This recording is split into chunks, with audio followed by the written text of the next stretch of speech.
एक नेक बाप की मजबूर लड़की। एक नेक बाप की मजबूर लड़की की सबक आमोज कहानी। एक आदमी जिसका नाम रहीम था, जो बहुत नेक और शरीफ इंसान था, जिसने कभी अपनी जिंदगी में किसी गैर औरत को बुरी निगाह से नहीं देखा। उस आदमी के घर की हालत बहुत खराब हो गई थी। नौबत यहाँ तक पहुँच गई कि घर में फाके हो गए। उस आदमी की एक जवान बेटी थी। जब फाके हद से बढ़ गए तो वो लड़की अपने छोटे बहन भाई की हालत देखकर बहुत परेशान होने लगी। उसके दिमाग में तरह तरह के सवाल उठने लगे। उसने सोचा कि क्यों ना मैं घर से निकलकर किसी काम की तलाश करूं, जिससे मैं अपने घर वालों का पेट भर सकूं। उस लड़की ने ये सोचकर घर से बाहर अपने कदम निकाल लिए और काम की तलाश में बाजार में निकल पड़ी।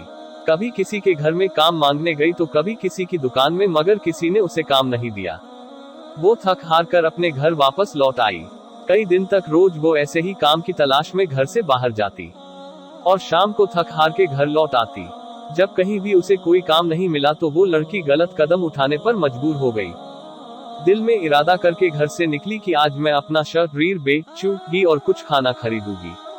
वो लड़की घर से बाजार जा पहुंची जिसमें चने। लड़की वहां गई और लोगों को अपनी तरफ आकर्षित करना शुरू कर दिया। वो लोगों को अपनी तरफ आकर्षित करने की कोशिश करती रही, लेकिन किसी ने भी उस पर ध्यान नहीं दिया। ध्यान तो दूर, किसी ने उसकी ओर निगाह तक उठाकर नहीं देखा। लोग आते और उसकी ओर नजर उठाए बिना निकल जाते। इसी तरह खड़े खड़े लड़की को शाम हो गई। वो परेशान होकर घर की ओर कदम बढ़ाने लग गई। जब घर पहुंची तो अपने वालिद को परेशानी में देखा। दरवाजे पर बाप ने बेटी को देखा और पूछा, बेटी कहाँ गई थी?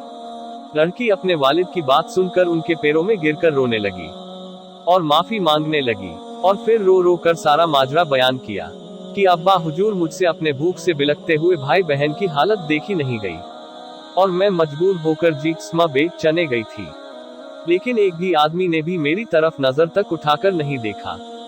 पूरी बात सुनने के बाद बाप ने अपनी बेटी से कहा कि बेटा, तुम्हारे बाबा ने आज तक कभी किसी गैर औरत को आंख उठाकर नहीं देखा, तो ये कैसे हो सकता था कि कोई तुम्हें नजर उठाकर देखता? सबक, इसलिए अपनी गंदी निगाह किसी औरत पर मत डालो, क्योंकि नजर गर्म भी जब होता है, जैसा बोओगे कल को वैसा ही पाओगे। आज आप अपने आप को खबरदार करेंगे तो कल तुम्हारी औलाद भी महफूज रहेगी।